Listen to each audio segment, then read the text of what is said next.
পাহাড় পর্বতের কি কন্ডিশন ডাক্তার বললো সেটা বল। জল খা, তোকে কি বলেছে?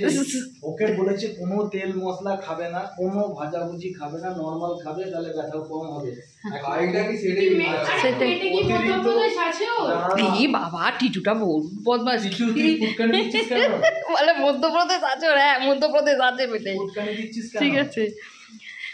তা যাই হোক তেল মশলা, হ্যাঁ হ্যাঁ হ্যাঁ প্লেন মাছের জিরে বাটা দিয়েছো, রুটি খাবে, ওই দিয়ে ভাত খাবে, আমাদের চিকেনটা করে এর বাপটাই এসে।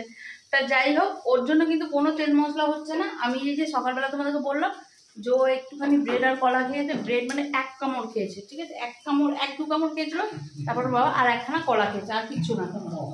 এটা আমার, তুই খাবি?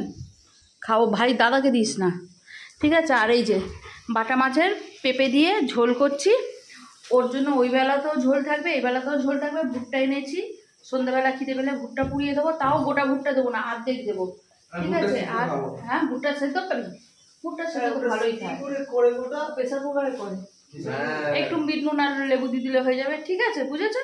আর আমাদের জন্য যা রান্না হবে।